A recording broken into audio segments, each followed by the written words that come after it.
Hello, everyone. Welcome to Made to Dream. I'm your host, Maya Chanel, and here we share stories from women around the world to empower, educate, and inspire young girls and women to dream without limitations.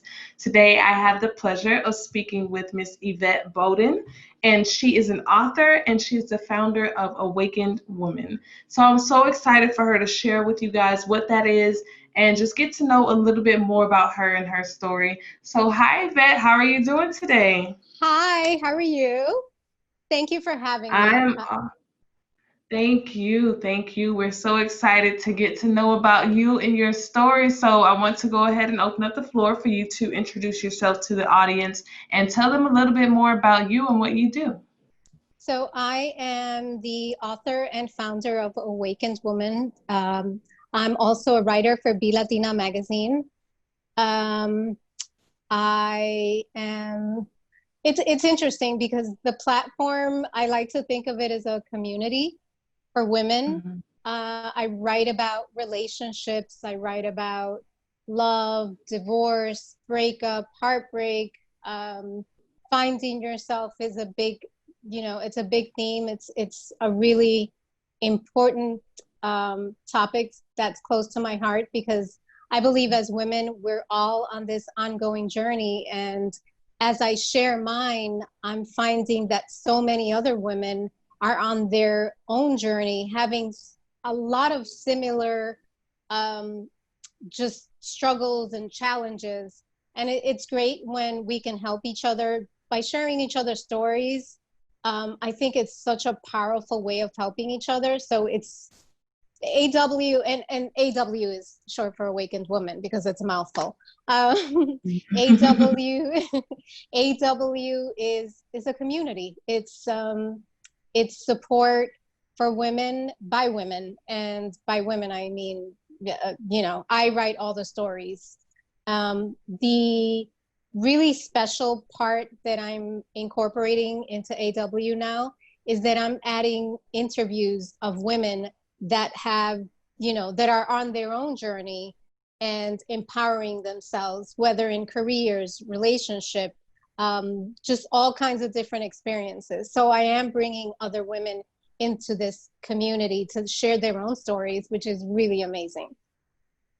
I love it. I love it. As women, we have to have a space that is comfortable and trusting and be able to just share our stories and let ourselves be heard. So I'm very excited for you to be able to bring other women to share their voice and let their voice be heard on that platform. So let's dig into it. How did you start Awakened Woman? What is the journey? What is the process? Share us a little bit more about that. So let's see, about, gosh, I don't know, light years ago, I went through a, I went through a divorce. It was a very painful divorce. I think most of us, when we get married, we sort of dream up this, fairy tale wedding. And I know for myself, I wanted to have the baby and the white picket fence and the dog and the husband. I wanted all those things. And I truly believed that I was going to be with my husband, until until we were both old and gray. Um, Things don't always work out as we planned. I didn't, I never even thought that far. So when I say my world imploded, it was an emotional, physical, mental draining of just everything I had. And I had to come out of that, for myself and for my daughter. But it's really, the process is really painful. And this could happen with a heartbreak, with a divorce, with it's just a life-changing event, losing a marriage, losing a loved one. You just go through this, it's almost like this catharsis. It's like you just kind of start purging, and you get lost. I got, in my relationship, I got lost. And after or during my divorce, or when we realized, we were going to go through this divorce, I had to figure out who I was again on my own. And I went through denial. I went through depression. I went through just so many emotions. And literally the journey is, I take the reader through my journey. And I do that in a very raw and I guess unapologetic way. I really do share all of what I went through.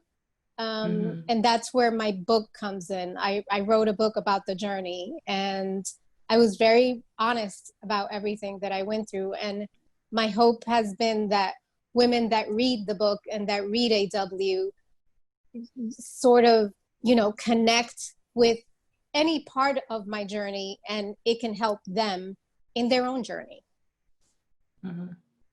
No, I definitely agree with everything that you're doing. And I think it's important because as women, in a sense, it's like, we're overjudged, for everything. So finding a space, finding someone who's supportive, finding someone who is judgmental free, is important because, we have different things going on with our bodies that, sometimes, we can be like, okay, is this going on with somebody else? I don't know if this is, is this normal? Is this, different things like that? Or it's just emotional things that we're going through, or just different things that we're going through in our life with our partners or family members. We're so used to just trying to hide everything because we're so easily judged when, I like to say this a lot, who created the rules for women? Because we need to have a conversation. But I think it's important because we need to be in a space where we're not judged. Absolutely. It's interesting that you say that, because for a really long time, I think most of my life, I didn't share any, even with my girlfriends, I wouldn't share my truths because there was always some type of shame or guilt attached to what I was going through. And it's really interesting because I think as women, we need to, like you said, feel safe within our own circle of females and be able to speak openly about what we're going through. And I think we need to work on that more. Right. I think as women, we need to be empathetic of other women. No, definitely. We need to be in a space of supporting and uplifting each other because if we're fighting for female equality, then how are we going to get there if we're constantly tearing the next girl down, like for anything? Like, I look at it this way. We're all unique. We're all different in our own ways. If someone is going through something, if someone is living their life a certain way, who are you to tell them they're living their life wrong? If that's exactly how they want to live their life, then you let them. You can give them advice. Okay, so this is how I look at it. If somebody comes to you and tells you, okay, I want to be the next Michelle Obama, but then she's doing things completely opposite of Michelle Obama, that's when you tell them, okay, well, I don't think that's going to work out because, Michelle Obama does this, but you're doing this. But if somebody literally wants to sit here and say, this is who I want to be and this is exactly what I'm doing, and they both match, then let them live their life. Don't judge them for what they're doing because we're all unique in our own way. Absolutely. I think I truly believe that as women, there is a common thread. And I've said this before, whether you're, work the 9 to 5, or you're the, wealthy woman at home, or the career woman on Wall Street. I think as women, there is a common thread, and, judging each other and just kind of bringing each other down, it's not going to help us. Like you said, we have to help each other, rise and lift each other up, because, that woman that you can look at and think, wow, she looks, she has it all. She might be the most unhappiest person. And you won't know that until you opened your heart and your mind and you think, well, no one's perfect. So maybe her life is not so perfect. Maybe, in some way I can, be of support. but you can't shut it down because of the differences. No, definitely. And then going back a little bit to where you said, things were planned. But I look at it this way. It's like, you can plan things. It's just being ready to adjust. And I think in a sense, it's like we plan things, and then when we're experiencing loss, it's so tragic, and we go through all of these different steps, and all the things that you've gone through, depression and all of that, because we don't plan to live our life without someone. Even though we know that we are mortal beings, we don't plan to live our life without someone. Like, that's just not something that you do. So it's like when something happens like that, you're just like, whoa, whoa, whoa, whoa, whoa, whoa. Like, okay, so how am I supposed to do this now? It's really interesting because as far as I can remember, and it's sort of like ingrained in us. It's like we are taught that, we need someone, that we need to be married, that we need to have all these things, or, in our lives to be happy. And what I'm finding is it doesn't matter who or what you have around you.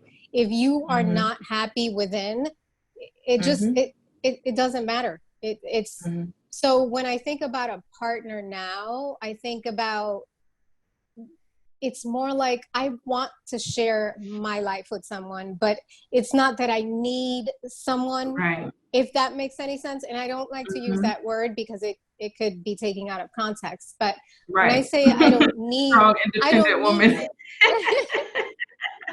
Well, when I say I don't need, it's more like, I remember when I was younger and I thought about love, I remember saying to myself, I need to be with, such and such. I can't live without him. I'm nothing without him. And today, after what I've been through and knowing what I know, I need myself. I need to feel whole.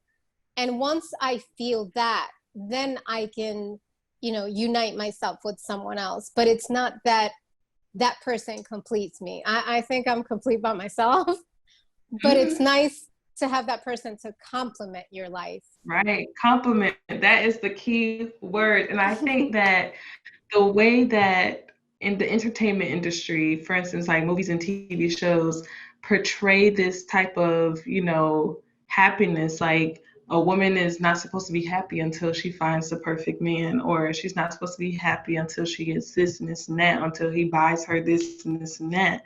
Like, I think that kind of taints our image of happiness.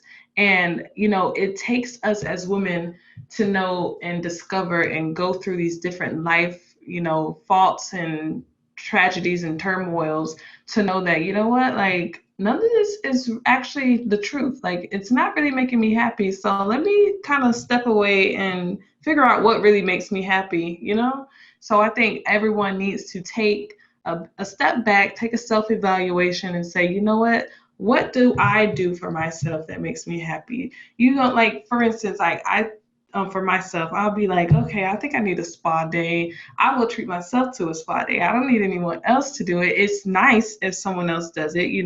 I'm not going to bet that gift away, but I'm going to do it for myself as well, so that I don't always depend on someone else to do it for me to make me happy, Absolutely. Absolutely. But I think, a lot of that is not even our fault. It's really, it comes from generations of, of it being ingrained from, and I think I make a mention of it in my book. Disney fairy tales, what are they made of? It's like, oh my goodness. Hey, I love Cinderella. That's my favorite Disney story. But now I think back and it was always, the princess waiting for her prince. So this is what we grew up with. So we have just started to sort of awaken to the fact that no, you don't need the prince. It's it's nice if you meet, someone that embraces you and, but even the whole idea of being rescued is not attractive anymore. Right. I I'm not saying I don't, I don't appreciate when my boyfriend, holds a door or throws out the garbage or opens my, my doors or takes out my seat. I love all those things. It's just, we have to sort of be able to stand on our own. We don't always need someone to come and rescue. So. Right. No, definitely. Knowing that, I think it's basically being a blend of an independent woman, but also have those princess feels as well, because like, you want to be able to stand on your own. You want to be able to say, I can do this, but this person comes along and makes you feel even more special, even though you make yourself feel special as well, because you treat yourself out, you do what you need to do to make yourself happy. But it's like, having someone by your side that just appreciates you and loves on you in a certain way, I think that's really what it's all about. Well, I think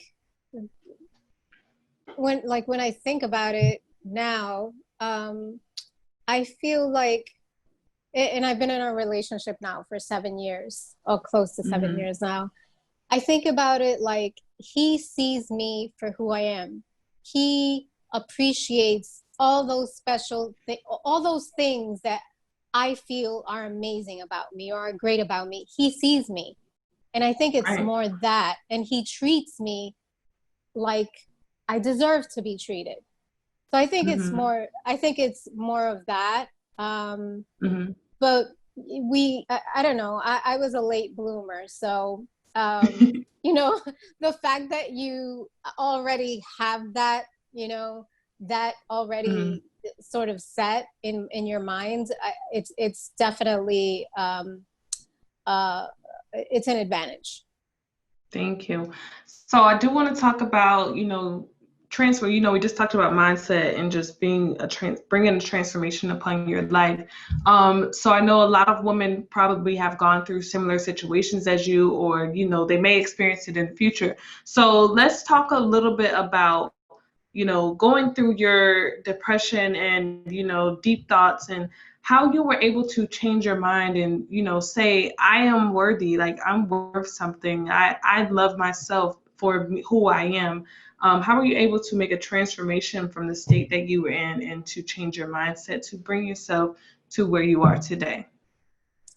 I think one of the most important things was introspection, and just opening myself up to my truths. There were things about me that I didn't like. There were decisions that I made that were not good decisions.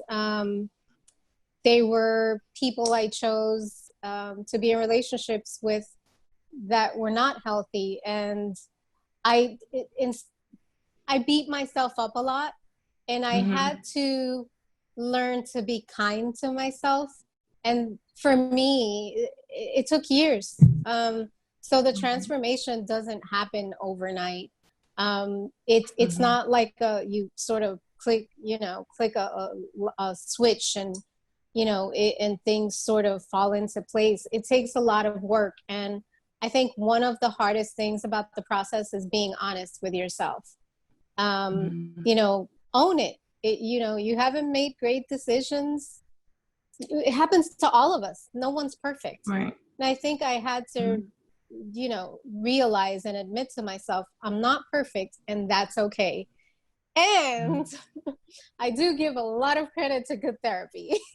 No, it's important. You got to find your ways to make yourself heal, to help yourself out. And, I think it's important because for women to share their stories like this, share their journeys, because in society, what we see is not everything. And especially, let's say, with success or, getting certain things and reaching certain milestones in your life, you see the end result, because that's when people actually start to follow. No one really is trying to follow during the journey, during the process, and see, okay, like, wow, it really took it really took her this long to achieve this, or it really took her this long. Like some people feel like it's an overnight thing, and that's because that's all they see. They don't It, see the late nights or, the different emotions you've had to endure. And, I think more people need to share their journeys so that we can get a real view on what reality really is. it's funny you should say that because, we see it on TV, even now with, even more so with social media. You're seeing things, and a lot of what you see is, it's almost like you're seeing through this uh, glass color, what is it, rose colored glasses. Like a lot Mhm. of it isn't real. Nope. So you're seeing the pretty side, but there is an ugly side. Mhm. And we all, I mean, we've all been through it, whether you're Right. rich, poor, whatever. It really doesn't matter. I think it all comes down to human experience, and if you're human, you have gone through some ugly stuff, and ugly is different for everyone. Mhm. So that, I think it's important to own it, and to I think ex- and this is almost it sounds harsh, but I think to a degree you have to embrace the pain to Mhm. go through the transformation. So I think Right. that's key. And that's really hard, and it can take years to do that, and that's okay. Everyone has their own pace. Right. I think it's because it's such a negative connotation on failure and fear and different things like that, disappointment. All of those things have such a negative meaning towards it that we don't realize the beauty that it brings and blossoms us into being this amazing person or producing this amazing thing for the world to see. So I think that if you change that meaning around those words a little bit, it'll, help a lot of people out. So, what are some things that you would say you would have told your younger self, if that some things that you know now that you would have told your younger self? I would say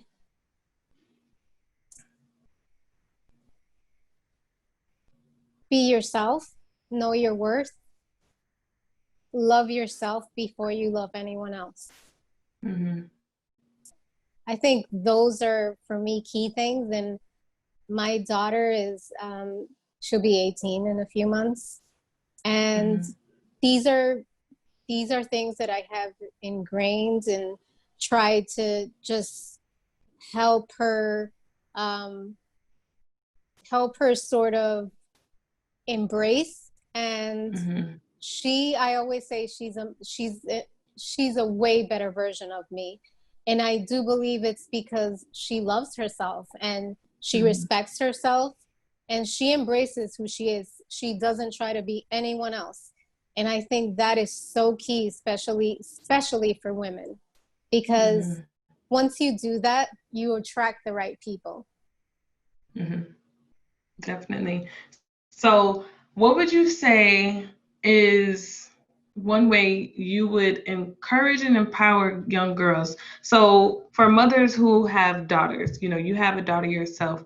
For mothers who have daughters and are trying to raise them to be strong, independent women who know their self-worth and they know their value and they love themselves truly deeply from within, how would you say, because it's one thing to have your child at home and she gets all this love and she hears all the right things, and then she goes out into the real world and people are saying different things to her, like, oh, you're not capable of this, you're not it's not possible for you to do this, you shouldn't do this, you're not beautiful, different things like that that the society likes to put on women and our young girls. What is one thing that you say is a solution for that, to make sure that our young girls go out feeling loved and they love themselves and they know their value and their self-worth?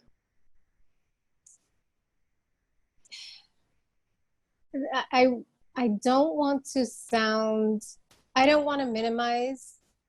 Um, I don't want to minimize just I think there's so much power when you know who you are, that when you do, no one can take that from you.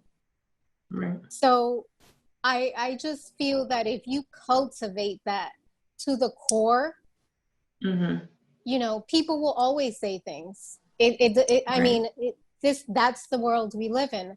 But if you are, you know, secure in who you are, it's almost like it's an anchor, and what other people say will just slide off you.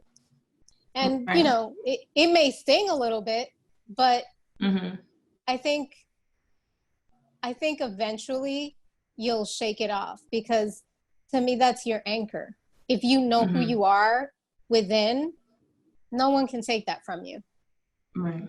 I think there's also, you know, a key factor is preparation. You know, you tell them this is who you are. This is who you are. You have to know your truth. You have to love yourself. You have to know your value and your self-worth. But understand that there are going to be forces, there are going to be others that come to you and try to take that away from you. But you have to be prepared to stand strong, know your worth, know who you are, and stay in that. I think preparation is definitely key for that. So if you had to say one thing to inspire young girls and women around the world to just dream without limitation, what would it be?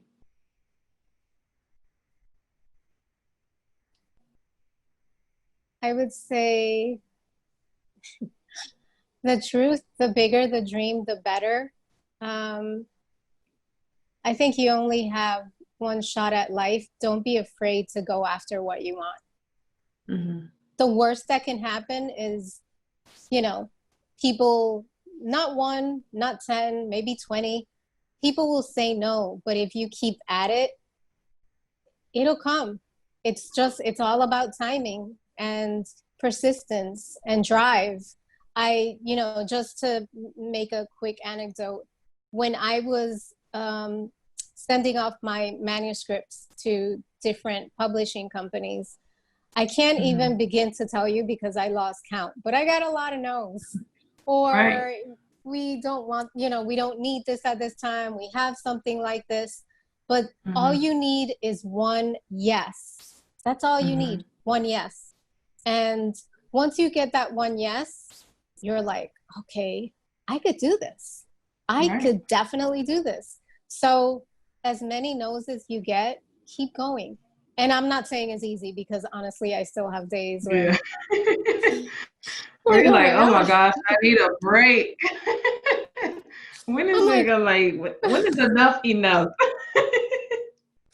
But then, you know, I meet someone like you, or I speak to, you know, or I communicate with a reader who, you know, I inspired them that day. And I think to myself, you know what? This is my purpose, and this is what I'm supposed to do. So I'm going to keep pushing until there's nothing left. And there are days when I feel like there's nothing left, but that little drop becomes a fountain. So you just have to keep pushing. Don't give up, because giving up is like giving up on yourself. So you can't do that. You can't give up on yourself. Yeah, I think that's important, especially where, you know, you see different things where people are like, oh my gosh, I started my business and I made $30,000 in the first day. And a lot of times that's not realistic. So then we sit here and we're like, wait, like, I just started my business, now where's the $30,000? Well, I think the other really important thing to highlight is, I think your measure of success does not have to be, and it shouldn't be, what your friends, your sisters, your colleagues measure of success is. Everyone's ruler is different. So don't measure your success by someone else's, because then you'll be playing comparison your entire life, and nothing you'll do will ever be good enough. That I've learned. So just figure out what success means to you. Is it support from your community? Is it support from your friends? Is it inspiring one woman to do something different those are measures of success, but don't go by someone else's bank account or house or whatever it Right. is. I think No, that's important. definitely. Definitely. And that comes with finding yourself and finding who you are and what you love. But we do thank you for, sharing your story with us here today. I do want to give you the chance to allow the audience to know if they want to reach you or be able to purchase your book or just follow your journey. How can they do that? Well, I'm on Instagram, Woman Awakened, and on Twitter, Woman Awakened. If people can please go to awakened-woman.com and just see all the amazing stories there are on the site, as well as you can find my book, A Journey to Becoming the Best Self, on Amazon and in Barnes and Noble. Awesome, awesome. Well, we thank you so much, Yvette, for sharing your story Yeah. with us here today. Had an awesome conversation, just talking about womanhood and finding ourselves and truly loving ourselves at the end of the day. We thank you, everyone else, for tuning in. Again, this is Made to Dream. I'm your host, Maya Chanel, and we'll see you next time.